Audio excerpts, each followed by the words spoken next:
À Jérusalem, nous retrouvons notre correspondant Daniel Haïk. Daniel, bonjour. Boker Tov, 3 mois après l'entrée en vigueur d'un cessez-le-feu dans la bande de Gaza et au sein des forces de sécurité israéliennes, on lance une mise en garde.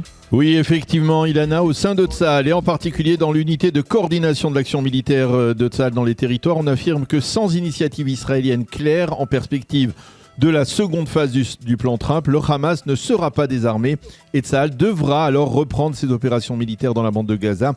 Au sein de l'armée israélienne, on a découvert que le Hamas utilisait actuellement et depuis plusieurs mois les centaines de camions d'aide alimentaire qui entrent chaque jour dans la bande de Gaza pour considérablement s'enrichir. De facto, le mouvement terroriste récupérerait des impôts de cette aide alimentaire avec une moyenne de 45 millions de shekels par jour. C'est pourquoi, côté israélien, on envisage désormais de demander aux Américains de réduire des 2/3 le nombre de camions qui entrent chaque jour dans la bande de Gaza de 600 à 200 par jour.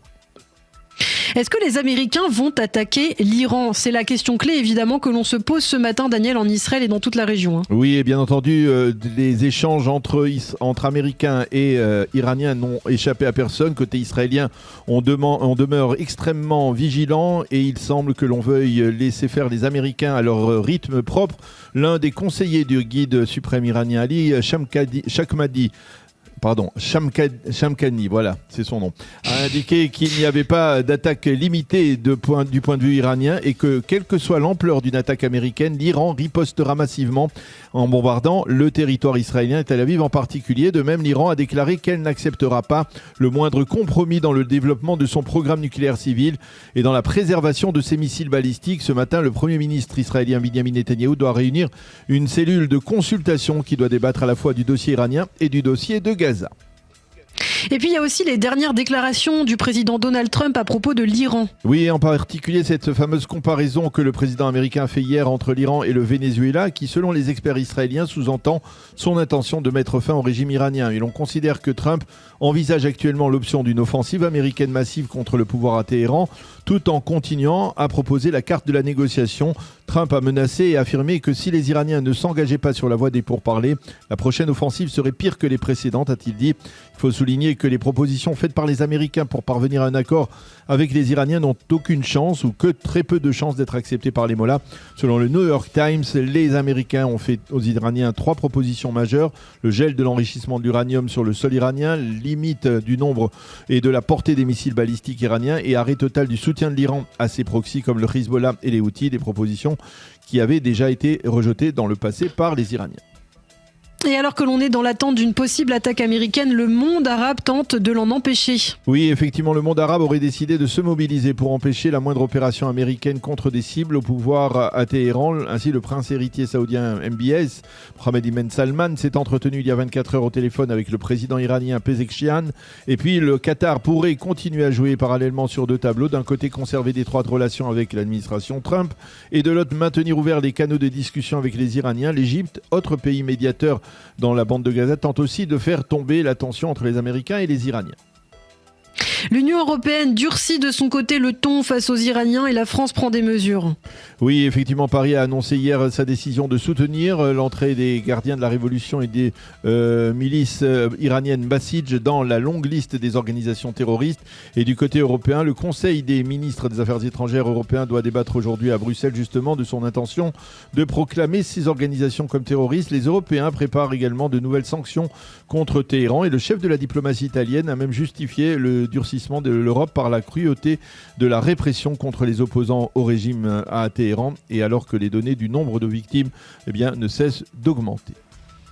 Et puis 2 infos très rapidement pour terminer. D'abord les obsèques nationales de Ran Gvili hier. Oui, des obsèques auxquelles le président de l'État, le Premier ministre, le président de la Knesset, le grand rabbin d'Israël ont participé. La mère de Ran, Tali Gvili, a particulièrement ému la foule présente à Métard et les centaines de milliers de téléspectateurs qui ont suivi ces obsèques. Elle a déclaré en s'adressant à son fils « Grâce à toi, nous nous sommes souvenus que nous sommes un seul et même peuple malgré nos divisions. Nous sommes un grand peuple unique et digne de ton sacrifice. » Et puis enfin, en quelques secondes, le budget de l'État pour l'année 2026 qui a été adopté hier soir vers minuit, Daniel. Oui, en première lecture, 62 députés de la coalition ont voté en faveur, 55 contre de l'opposition. Le montant de ce budget pour 2026 est de 660 milliards de shekels.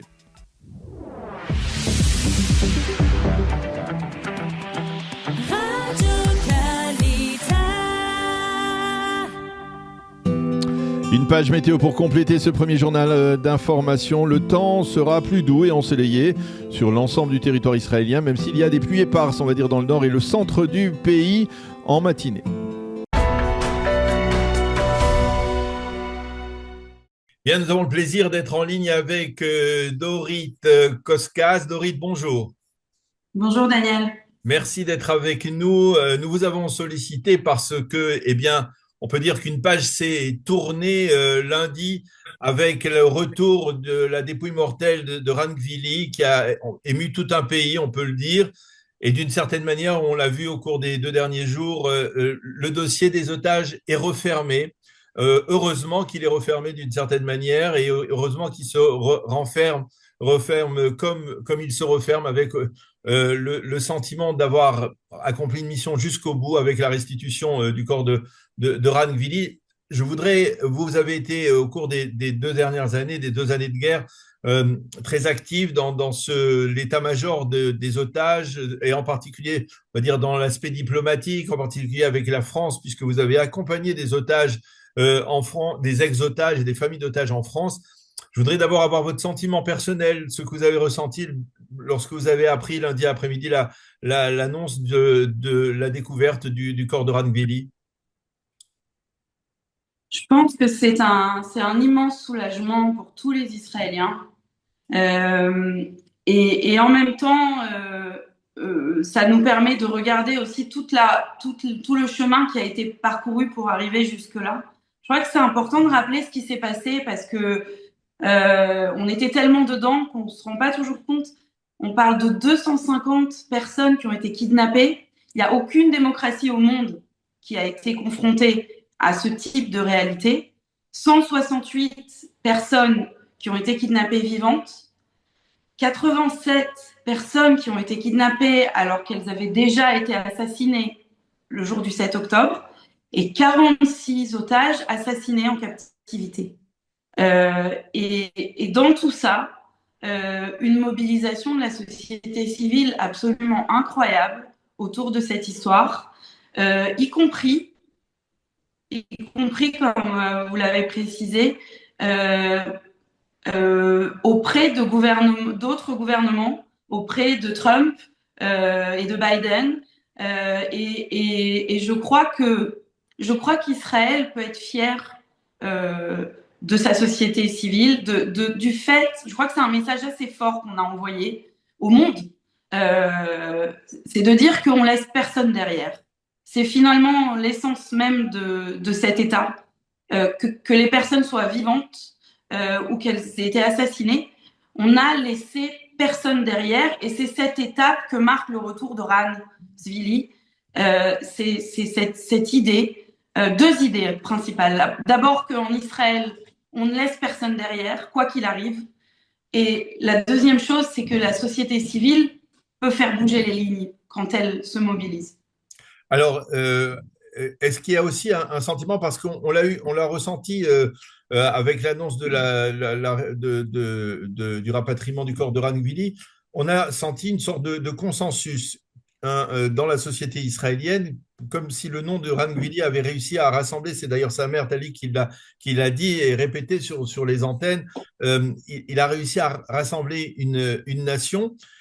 Pourtant, il est vrai que ce dossier des otages n'a pas toujours été consensuel. Est-ce qu'il y a des erreurs, à votre avis, qui ont été commises quant à une forme de politisation de ce dossier qui aurait dû rester tout le temps, toutes ces 2 années consensuelles?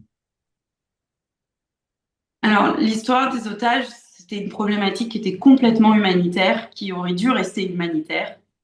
Malheureusement, le 7 octobre étant arrivé dans un contexte extrêmement tendu dans la société israélienne, il y a eu des tensions vives aussi entre les familles et le gouvernement. Je pense que tout le monde regrette que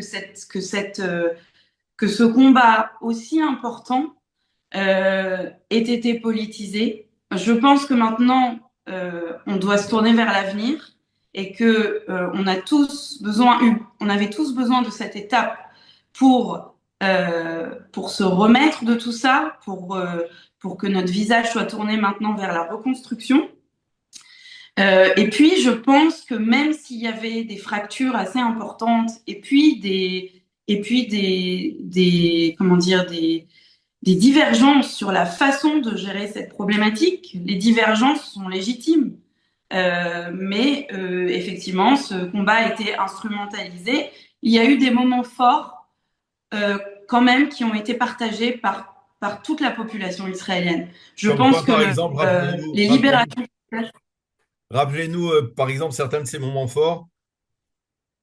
D'abord, les premières libérations des enfants, des femmes, je pense que c'est quelque chose que nous avons partagé ensemble, quelles que soient nos divergences. Et bien sûr, la dernière libération des vivants était un moment extrêmement fort. Il faut rappeler qu'on a eu des moments de grand désespoir pendant ces 2 ans. Vous savez, Daniel, on était là tout le temps. Parfois, c'était vide autour des familles, plusieurs fois par semaine, sous la pluie, dans la chaleur. On était toujours là et parfois nous-mêmes, on n'y croyait plus. Mais on a décidé de les entourer quand même. Et, et je pense que quand on a réussi vraiment à avoir cet accord et à faire sortir les otages qui étaient vivants, euh, ça a fait battre le cœur. Et il faut le dire, on tourne une page qui est importante parce que depuis 2014, on avait des otages à Gaza. Donc, même si c'était une autre histoire, depuis hier, si vous voulez, on n'a plus aucun otage à Gaza. Donc, c'est une page extrêmement importante pour l'État d'Israël. On a eu plusieurs guerres avec Gaza, où on avait Hadar Goldin était détenu Ouais. à Gaza. Euh, c'est quand même quelque chose de grand et je crois que c'est partagé par toute la population israélienne. Alors, au cours de ces 2 dernières années, vous avez eu l'occasion d'aller en France en particulier, même de rencontrer, si je ne m'abuse, le président Macron. Vous avez le sentiment que ce combat, il était compris par les démocraties occidentales ou parfois peut-être on avait le sentiment de dire, tiens, c'est quand même un peu étonnant, peut-être impressionnant qu'il y ait une telle mobilisation autour du dossier des otages? Parce que c'est pas obligatoirement le cas en France. Il y a eu des otages qui sont restés des années à pourrir dans des prisons, dans des geôles, et ça n'a jamais mobilisé les foules en France, par exemple. Alors, on n'a pas rencontré le président Macron, mais on a rencontré les sénateurs sur place très très tôt après le 7 octobre. C'était la première fois que des sénateurs et des députés français entendaient de première source des bandes audio du 7 octobre. Donc, c'était quelque chose d'assez émouvant. Je peux vous dire qu'ils étaient très très émus. Et on a été accueillis à bras ouverts. Je pense qu'il y avait une grande empathie pour ce combat des gouvernements. Il y a quand même eu énormément d'ambassadeurs qui sont venus sur la place des otages, énormément de délégations de députés étrangers, etc. Et Trump l'a dit lui-même, il était sensible à ce combat. Donc finalement, c'était assez important. Est-ce que les autres, est-ce que ça se serait passé comme ça dans une autre société occidentale? Je sais pas. Un tel acharnement, une telle détermination, ça c'est difficile à dire. Ce qui est certain, c'est que ce combat a été vraiment euh, accueilli par les gens qu'on a rencontrés à chaque fois. On a été soutenus. Après, le rôle qu'ils ont joué dans les négociations, etc., ça malheureusement, on ne pourra pas le savoir. Et alors, une dernière question sur ce sujet, c'est vous restez en contact avec les gens, les familles d'otages avec lesquelles vous étiez en contact et lesquelles vous avez voyagé à l'étranger? Oui, bien sûr. Je crois que c'est devenu une grande famille. Il y a énormément de bénévoles qui se sont engagés pour le retour des otages et les liens qui ont été tissés sont extrêmement forts. Malheureusement, je tiens à dire, toutes les familles qui sont parties avec moi en octobre et qui ont rencontré les sénateurs français n'ont pas revu leurs proches vivants. C'est triste. Et je pense qu'il faut aussi aujourd'hui saluer le courage d'abord des soldats de Tsahal qui sont partis le 8 octobre avec cette idée en tête de ramener les otages. Il faut se souvenir des prix que nous avons payés dans cette guerre, se souvenir des familles endeuillées qui ont payé le prix le plus lourd, et aussi de toutes ces familles, malheureusement, qui tournent une page importante, puisque les familles se sont promises entre elles de ne jamais arrêter le combat tant que tout le monde ne soit rentré. Mais tout le monde n'est pas rentré vivant. Et on doit s'en souvenir encore plus dans une journée comme aujourd'hui. Oui, effectivement, et on n'oubliera pas effectivement ceux qui ne sont pas revenus vivants, comme Ran Gvili, ce héros du 7 octobre. Je voudrais aborder avec vous, pour les quelques minutes qui nous restent, une question qui vous tient à cœur. C'est un autre dossier important dans la réalité israélienne, puisque vous êtes très proche de l'ex-députée Einat Wilf, qui, elle, a brandi un étendard, un combat qu'elle mène depuis de nombreuses années pour la fermeture des bureaux de l'UNRWA. Ces bureaux ont été fermés sur décision du gouvernement. Et Einat Wilf, vous êtes très proche d'elle, elle s'adresse à la communauté francophone, elle voudrait d'une certaine manière expliquer son action à ce niveau-là.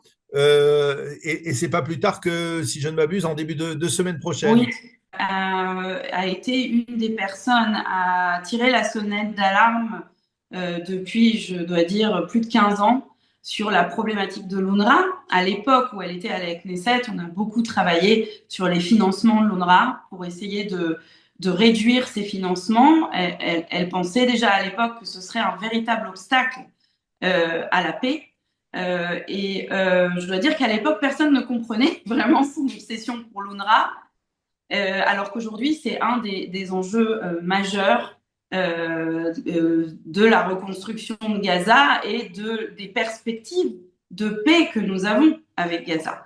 Effectivement, à partir du moment où vous avez une institution qui a été kidnappée, on peut dire, ou en tout cas hijackée par le Hamas, a été quelque part le moteur de tout ce qui nous a conduit au 7 octobre, avec des écoles qui enseignent la haine, avec des infrastructures qui ont finalement soutenu certaines activités du Hamas.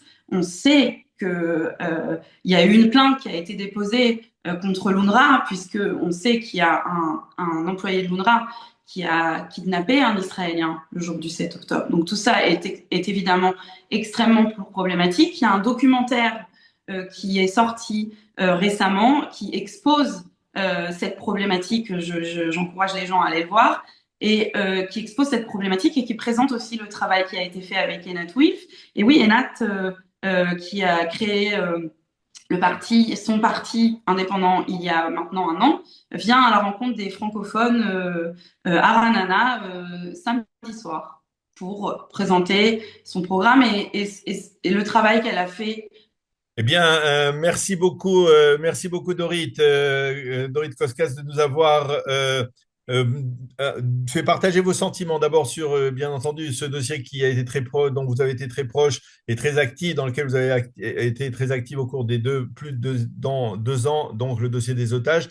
Et puis donc nous avons donné cette information sur une conférence de Einat Wilf pour le public francophone autour de son parti et de son action contre l'UNRWA.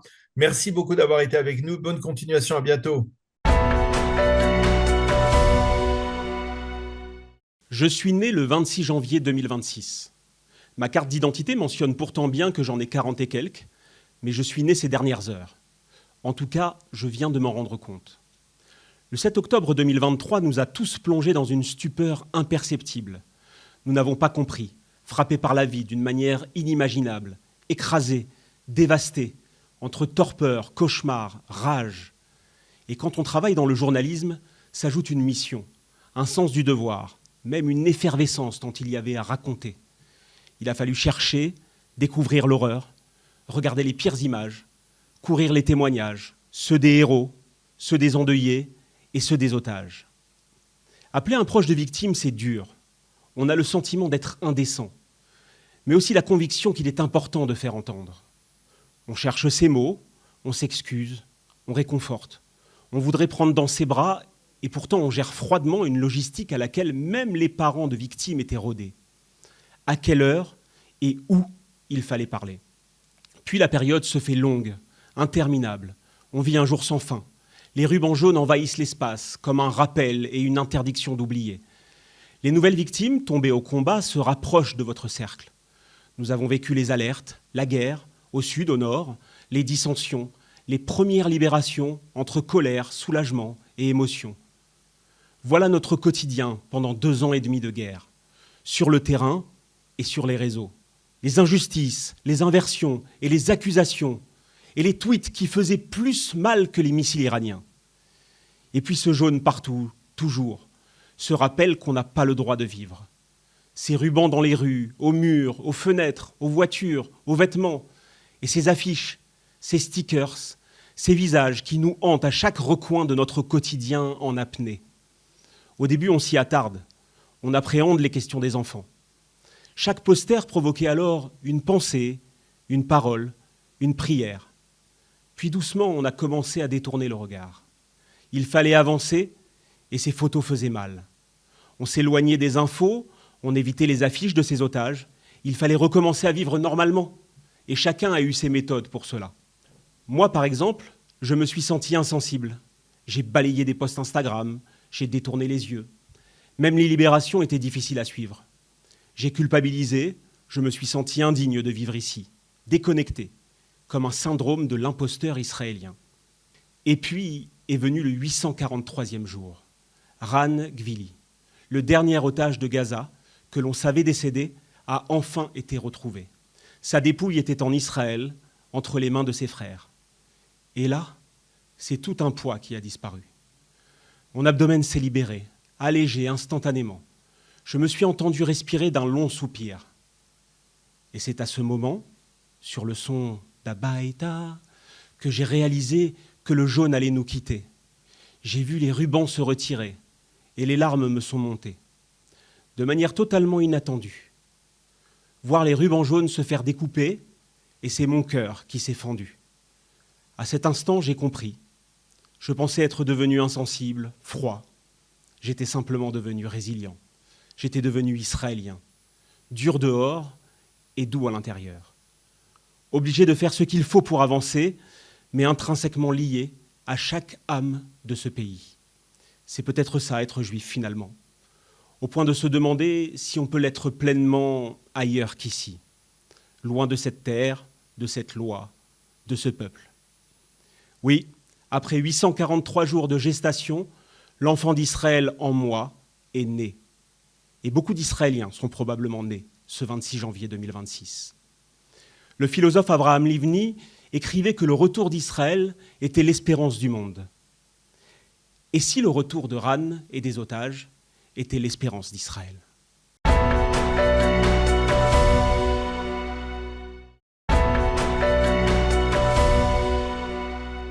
Et à Jérusalem, nous retrouvons notre correspondant Daniel Haïk pour la revue de la presse israélienne. Une vue globale de la presse ce matin. Daniel, les premières pages des 2 grands quotidiens israéliens sont assez semblables. Et oui, effectivement, Ilanaï, on y trouve la même photo, une photo émouvante, celle de Shira Gvili, la sœur du policier Ran Gvili, caressant le cercueil recouvert du drapeau bleu et blanc durant les funérailles nationales de son frère qui se sont tenues hier dans la localité de Métar, dans le sud d'Israël. Nous allons revenir dans quelques instants sur ces obsèques, mais les manchettes du Yediot Aharonot et du Israel Hayom se ressemblent puisqu'elles évoquent également toutes les deux l'éventualité d'une attaque américaine contre l'Iran. Le Israel Hayom titre « Les États-Unis pourraient lancer une opération préventive contre l'Iran » et en sous-titre, les 2 journaux citent le président Trump qui a déclaré hier que le temps presse, et il cite également le conseiller de Khamenei qui affirme « Si nous sommes attaqués, nous riposterons en tirant sur Tel Aviv ».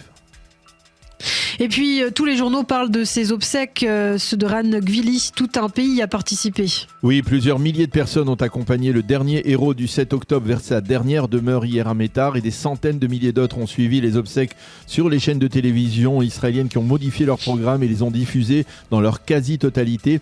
Et hier, au premier rang devant la dépouille mortelle de Ran Gvili, la famille Gvili, bien entendu, les parents Talik et Itzik, les grands-parents, les frères et sœurs, entourés des plus hautes personnalités du pays. Le président Herzog, le premier ministre Netanyahou, le président de la Knesset, Amir Ohana, le grand rabbin David Yosef, le grand rabbin d'Israël, qui a d'ailleurs prononcé une allocution particulièrement remarquée sur l'unité de la nation qui s'est forgée autour du sort de Ran Gvili.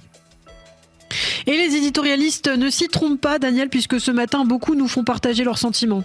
Oui, et nous commencerons par Ronen Nautra, le père du commandant Ofer Nautra, Zichrono Livracha, qui a été tué au combat le 7 octobre et dont le corps a été kidnappé pendant plus de 2 ans par le Hamas. Il écrit ce matin: les histoires de Rani Gvili et de notre Omer sont différentes, mais toutes les deux avaient la même racine, le sentiment d'effectuer une mission qui est une mission d'une portée, de la même portée, par les mêmes valeurs et par la même identité. Ariel Kahana, le correspondant diplomatique du Israël Hayom, parle de ce deuil national qui s'est traduit par une unité au sein de la nation au cours des derniers jours, de ce souvenir qui s'est transformé en engagement. Par sa mort, Ran Gvili a eu le mérite de rassembler le peuple d'Israël.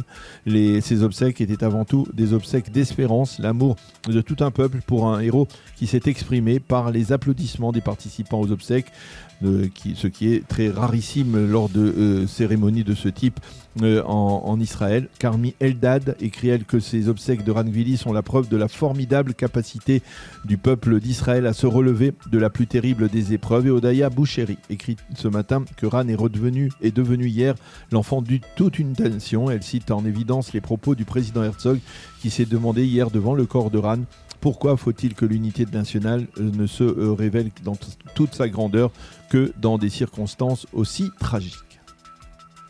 Et dans le Yédiot, un seul édito consacré à ces funérailles, qui plus est sous un angle plus politique qu'unitaire. Oui, en effet, dans cet éditorial, Merav Batito ne s'arrête que brièvement sur les obsèques et sur le sentiment d'unité nationale qu'elles ont procuré. Non, Merav Batito a du mal à s'élever au-dessus de la mêlée en ces instants, et elle choisit tout simplement de parler du narratif utilisé lors de son allocution par Benyamin Netanyahou hier, donc lors des obsèques, pour s'accaparer le crédit du rapatriement du corps de Ran Gvili en Israël. Hier, Netanyahou a utilisé les obsèques de Ran pour mettre à son compte tous les succès remportés par Israël depuis le 7 octobre et pour reconstruire un narratif alternatif à celui qui mentionne son échec ce jour-là. Le dossier iranien à présent, avec toujours une forme d'expectative dans l'hypothèse d'une attaque américaine contre des cibles du pouvoir à Téhéran. Oui, et Ran Simet dans le Yediot Aharonot parle d'attentes, d'options et de points de rupture. Il écrit que les options qu'ont les Américains actuellement face à l'Iran vont d'une offensive la plus massive possible contre le régime à des négociations sur un accord américano-iranien. Et pour Israël, les choses sont claires. Tant que la République islamique sera debout, il faudra continuer à agir sur le plan économique, sur le plan politique, et même s'il le faut sur le plan sécuritaire. Et il précise, la légitimité de ce régime s'est retrouvée plus affectée encore par les informations sur les massacres de dizaines de milliers de manifestants. Et pour Ron Ben Ishai, qui écrit ce matin dans le site Ynet, Donald Trump continue à dispenser des menaces contre les Iraniens, mais en fait c'est pour pouvoir mieux négocier avec eux. Et puis ce matin, la page d'ouverture du Maariv nous informe du vote durant la nuit du budget de l'État pour 2026. Oui, un vote en première lecture avec un résultat conforme au rapport de force à la Knesset. 62 députés ont voté pour, 55 ont voté contre. Désormais, la coalition a encore 2 mois pour préparer cette loi du budget en seconde et troisième lecture. Les partis orthodoxes ont voté en faveur de ce budget de l'État, à l'exception du parti Agudat Israël, après que les rabbins aient donné leur feu vert. Mais certains de leurs députés se sont dressés contre le ministre des Finances, Bezalel Smotrich, pour avoir produit un budget qui, selon eux, affecte considérablement le monde orthodoxe.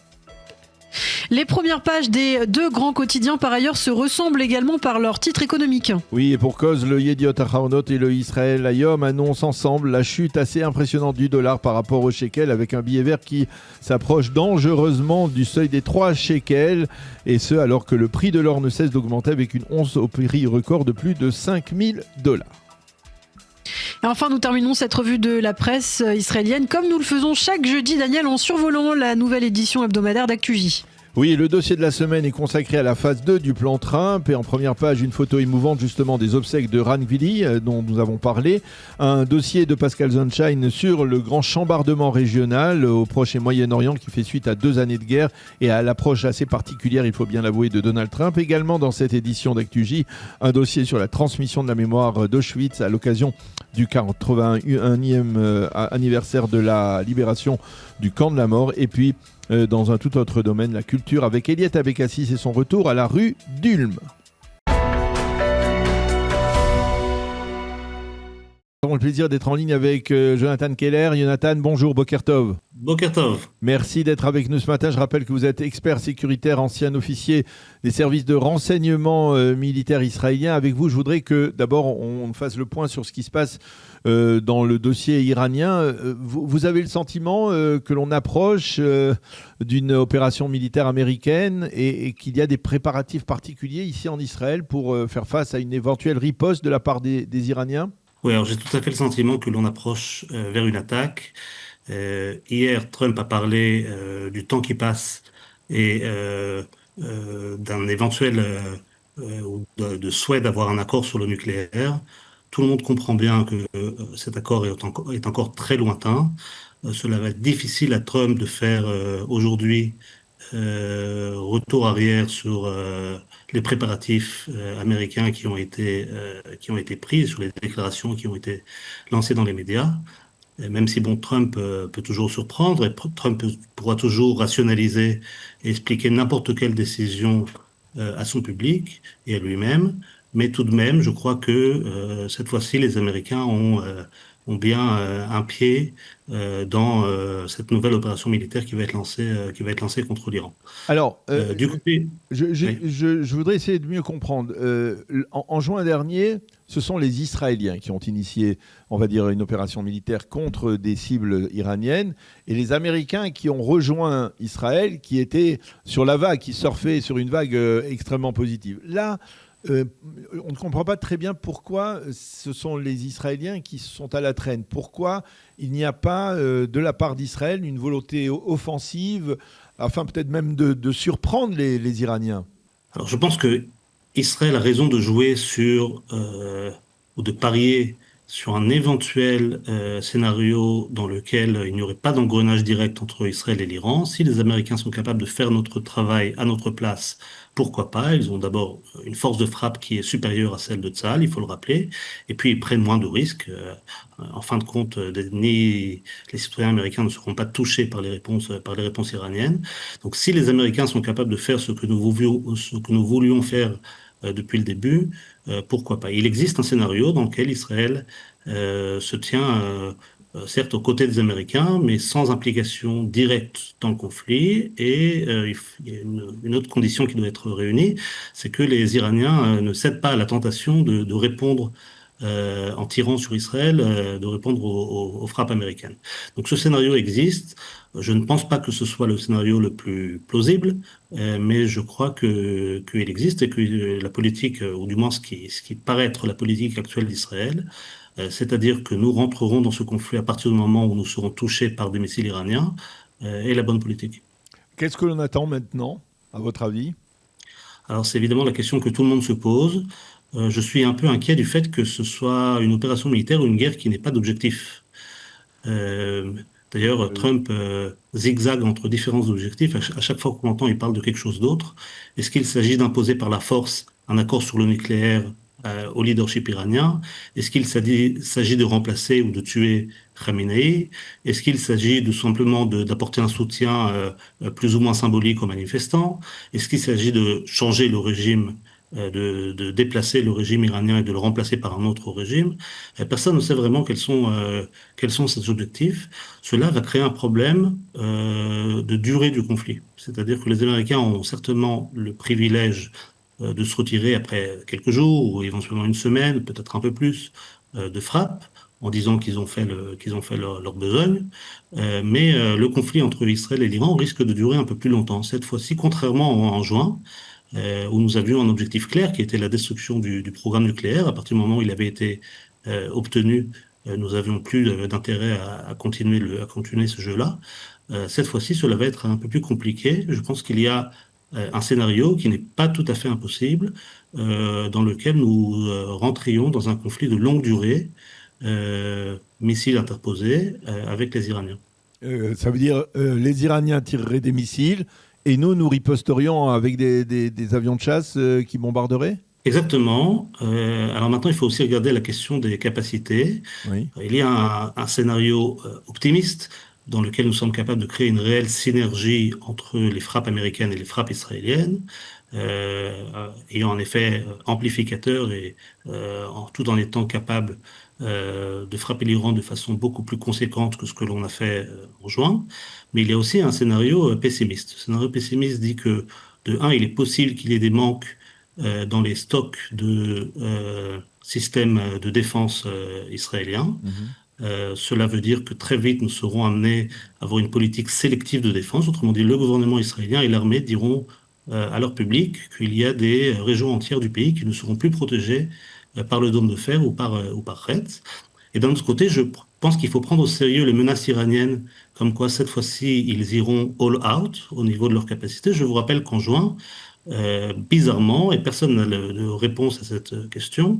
D'abord, ils ont fait très peu d'usage de missiles sophistiqués, par exemple de type Sagil, qui a été lancé seulement une seule fois sur l'hôpital de Beersheva.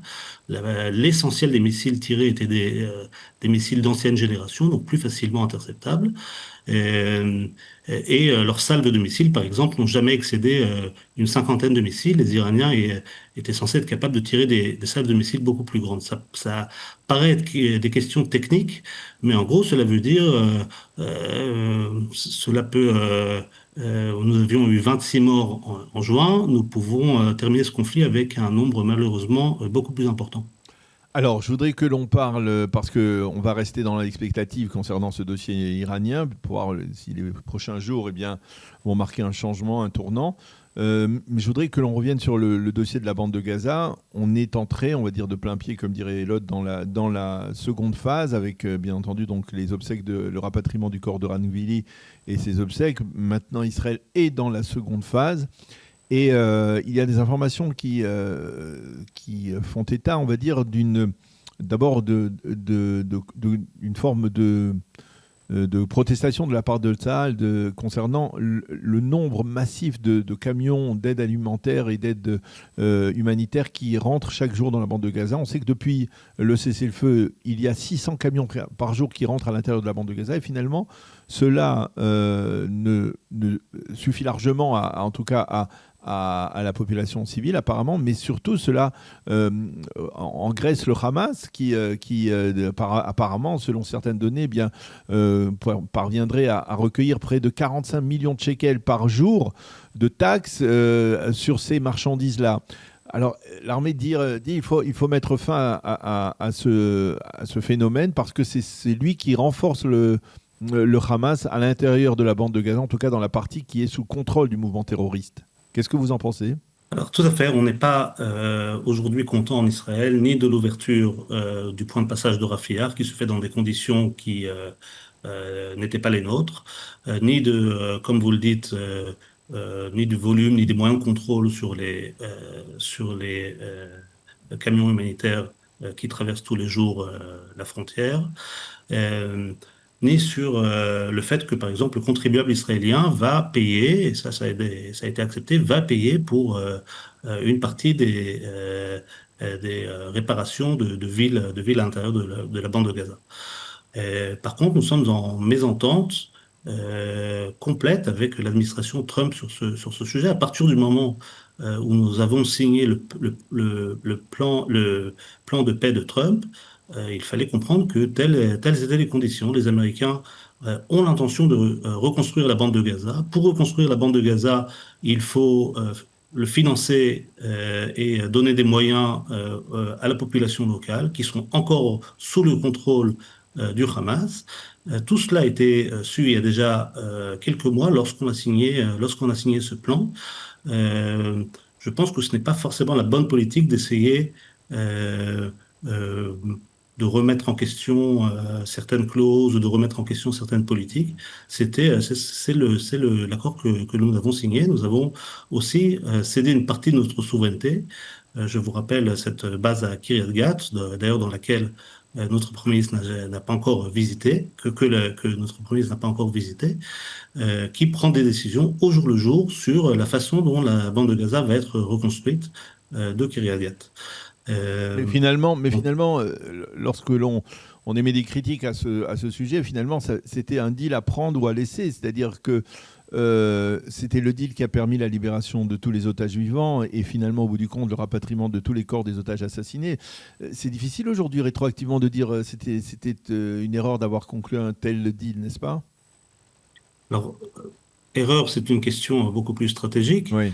Moi, personnellement, lorsqu'il a été signé, j'étais très critique de certaines clauses de ce deal, même s'il avait pour mérite, effectivement, de terminer une guerre qui avait perdu sa vélicité et perdu sa raison d'être. Tout le monde avait un peu le sentiment qu'on était embourbé dans la boue dans la bande de Gaza, sans issue possible. Et donc, effectivement, hormis le retour des otages, qui est évidemment positif, ce plan avait pour mérite de mettre fin à cette guerre. Maintenant, si l'on regarde les technicités de ce plan, alors oui, il y avait dès le début des questions on ne peut plus problématiques sur l'avenir que nous allons construire avec nos voisins palestiniens à Gaza. Oui, justement, et l'autorité palestinienne qui semble vouloir s'imposer, en particulier sur le poste de passage de Rafah. Vous pensez que quelque part, l'autorité palestinienne, c'est un moindre mal? Par exemple, ça peut freiner une pénétration plus intense de la part des Turcs ou des Qataris? Alors, je ne sais pas si ça peut freiner les Turcs ou les Qataris, mais je pense que c'est relativement une bonne nouvelle.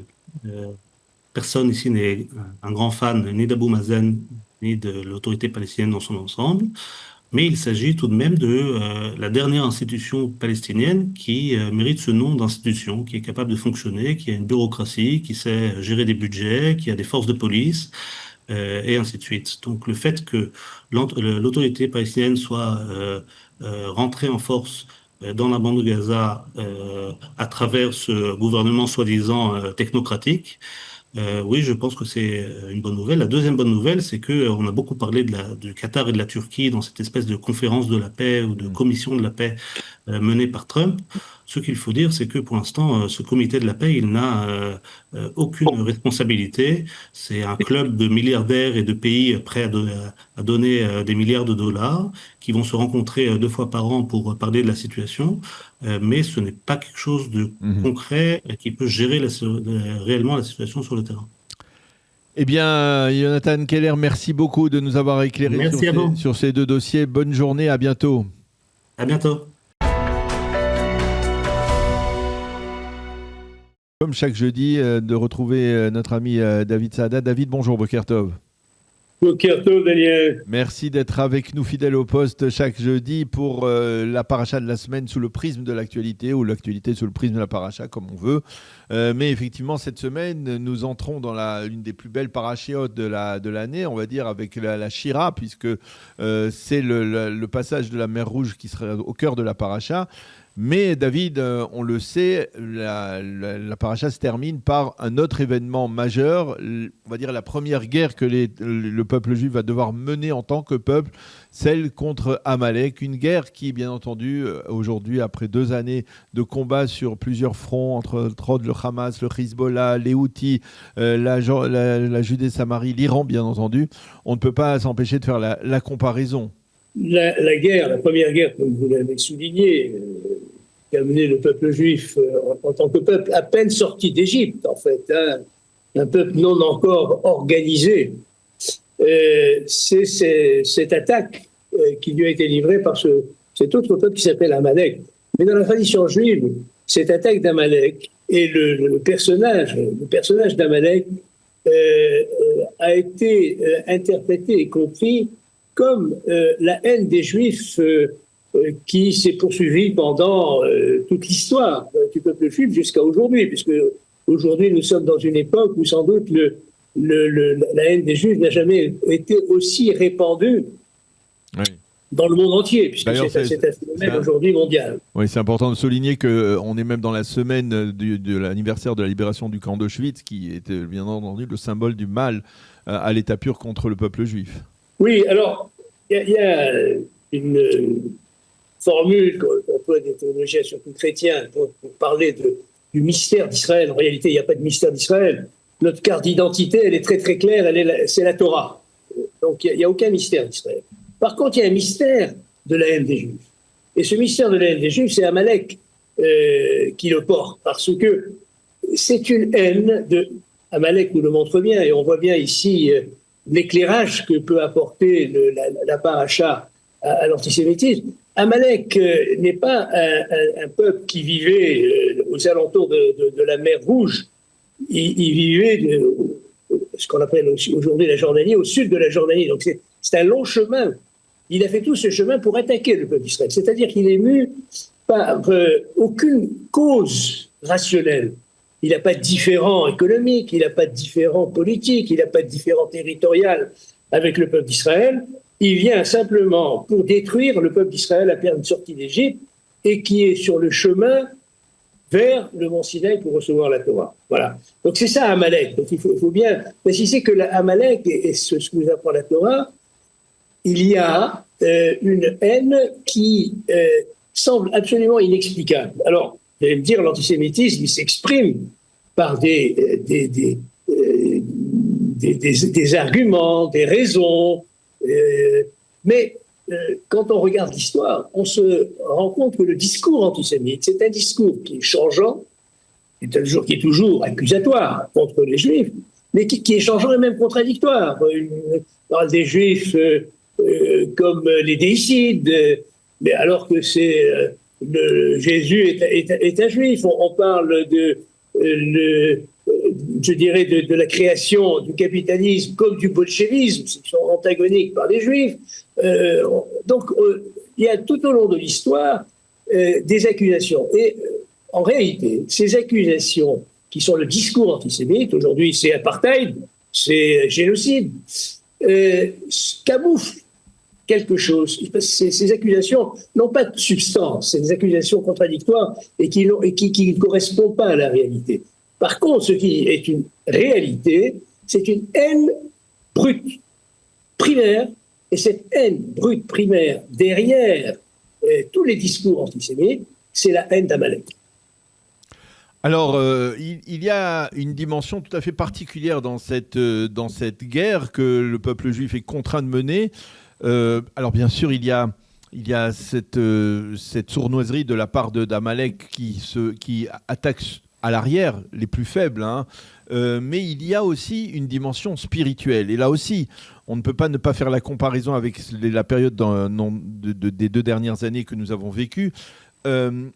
Moshe Rabbeinu, c'est une guerre, on va dire, qui apparaît comme physique, mais au-dessus de la colline, il y a Moshe Rabbeinu qui lève les mains, aidé par Aaron et Hur, qui lève les mains, et lorsque les mains de Moshe sont levées, le peuple remporte la victoire, et lorsque les mains de Moshe sont abaissées, bien le peuple est en position d'infériorité.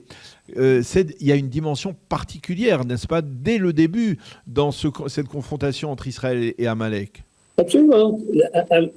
Comme vous l'avez dit, la cause profonde de la haine d'Amalek est spirituelle. Le texte le dit très très clairement. D'ailleurs, je dirais, il y a des formules que je ne vais pas citer parce qu'on n'a pas le temps de développer, dans le texte de la Torah, qui montre qu'il s'agit d'une guerre totalement qui a un sens spirituel. C'est-à-dire que Amalek attaque Israël alors qu'il va recevoir la Torah. Ce que ne veut pas Amalek, justement, c'est que Israël reçoive la Torah. Que le peuple d'Israël s'installe sur sa terre et applique la Torah sur sa terre. C'est ce que ne veut pas Amalek. Parce que Amalek a je dirais, spirituellement, il est animé par, non pas la loi de vie, qui est la Torah, mais par une autre loi, qui est une idolâtrie de la mort, l'idolâtrie de la destruction, un rejet, finalement, de ce qui peut faire réussir l'homme, ce qui peut faire réussir la création, ce qui peut faire réussir le projet divin. C'est ça, Amalek. C'est la négativité totale, et on le voit tout au long de l'histoire jusqu'à aujourd'hui. Tous ceux qui sont les descendants spirituels d'Amalek sont des idolâtres de la mort. Ce sont des gens qui sont à la fois des destructeurs du peuple juif et des destructeurs de l'humanité, et qui cherchent à autodétruire l'homme. Et comme vous le dites, la guerre, la première guerre contre Amalek, c'est une guerre dans laquelle la ressource humaine qui a permis de vaincre Amalek, c'est ces bras de Moshe levés vers le ciel, c'est-à-dire la force spirituelle du peuple d'Israël. Et les victoires du peuple d'Israël sur Amalek sont des victoires militaires, parce qu'il faut aussi avoir des armes pour combattre Amalek, mais c'est surtout la force spirituelle qui importe. Alors, il faut bien comprendre que ces mains dirigées vers le ciel, c'est de se référer à Akadosh Baruch Hu. Et quelque part, David, on en a parlé même sur cette antenne, on l'a remarqué même cette semaine avec le retour, le rapatriement du corps de Ranvili. On a vu ces soldats israéliens qui ont, on va dire, exhumé des centaines de corps dans un cimetière musulman de Sadjaïe à Gaza. On a vu leur émotion et on a vu que le premier chant qu'ils ont chanté, c'est Anima Amin, lorsqu'ils ont compris qu'ils avaient réussi à retrouver la dépouille mortelle de Ranvili. C'est omniprésent dans la réalité israélienne aujourd'hui, ce qui n'était pas toujours le cas, et dans l'armée en particulier, dans ceux qui combattent véritablement sur le terrain. Je citerai par exemple des rabbinim qui disaient que pendant 2000 ans, on était dans une dimension de Kedusha au niveau de la préservation de la Torah, mais il n'y avait pas de Gvura. Et au début de l'État d'Israël, il y avait beaucoup de Gvura de la part de nombreux soldats laïcs, sionistes, qui ont combattu pendant les premières guerres d'Israël. Et aujourd'hui, dans la guerre que l'on a vécue ces 2 dernières années, il y avait pour la première fois peut-être une sorte de réunion entre la Gvura et la Kedusha, entre, on va dire, la bravoure et le sacré. C'est aussi une dimension particulière qui porte aussi le combat d'Israël face à Amalek. Oui, c'est très important. C'est effectivement... C'est un combat, effectivement, qui ne peut pas, comme je l'ai dit, être mené uniquement par la guerre. Mais c'est nécessaire que la bravoure, la Gvoura soit présente, puisque le premier affrontement, ça a été aussi une guerre. Aujourd'hui, le peuple d'Israël est capable de reprendre des armes, ce qui n'a pas été possible pour lui pendant des millénaires. Mais ce qui est remarquable, et vous l'avez dit, c'est ce sentiment que finalement, c'est dans la force spirituelle, on l'a vu avec les Khatoufim, avec les otages, on le voit avec nos Giborim, avec nos héros de Sahel aujourd'hui, c'est la force spirituelle qui l'emporte. Et ce chant qui a été chanté autour de la dépouille de Ranvili, Anima Amin, l'exprime bien. Je crois, c'est-à-dire, c'est l'espoir, c'est la force spirituelle. Ce Anima Amin, c'est la force spirituelle d'Israël, et c'est ça qui permet de l'emporter sur tous les Amalek, et jusqu'au dernier Amalek que nous sommes en train de combattre aujourd'hui. Est-ce qu'on peut dire, parce que dans la paracha de la semaine, on parle aussi d'une autre guerre, c'est au début de la paracha, Hachem ilachem lachem ve'atem tacharishun, dit Akadosh Baruch Hu, dit Moshe Rabbeinu à propos c'est parfois dans les combats, c'est Akadosh Baruch Hu qui doit combattre et le peuple qui peut être en retrait, et parfois c'est le peuple qui est en combat, mais de toutes les manières il doit diriger ses mains vers Akadosh Baruch Hu. Il y a une différence entre la première évocation de cette guerre, d'une guerre au début de la paracha, et la guerre contre Amalek? Non, ce que vous citez, c'est-à-dire le fait que Dieu ait dit à un moment, face aux Égyptiens, c'est moi qui combattrai pour vous, oui. Et vous taisez-vous, Hachem ilachem lachem ve'atem tacharishun, c'était à un moment absolument qui semblait sans espoir pour le peuple d'Israël, c'était juste avant Amalek, c'était sur les rivages de la mer Rouge, alors qu'il y avait les Égyptiens derrière, et la mer devant. Et donc là, on a plutôt un miracle ouvert qui s'est révélé tout d'un coup, c'est-à-dire l'ouverture de la mer. C'est pas exactement la même chose. Avec Amalek, il faut combattre, il faut apporter la force physique et la force spirituelle du peuple d'Israël. Dans le cas que vous avez cité, Et peut-être qu'on va arriver, je l'espère pas, un jour à ce qu'on se trouve dans une espèce d'impasse qui nécessitera un miracle révélé, ouvert de Akadosh Baruch Hu, comme devant la mer des gens. C'est pas impossible, mais c'est pas la même nature. C'est pas exactement la même chose. En tout cas, de toute façon, quels que soient les combats que mène le peuple d'Israël, Hachem nous accompagne. On va en rester là parce qu'effectivement le message il est clair et il est fort, ce message de la présence d'Akadosh Baruch Hu dans les combats d'Israël, on va dire de l'époque de Amalek il y a plus de 3300 ans et jusqu'à nos jours. Merci beaucoup encore une fois David d'accepter de commenter chaque semaine la paracha de la semaine avec nous sur Radio Kalita. Bonne journée, Shabbat Shalom, à bientôt David. Shabbat Shalom.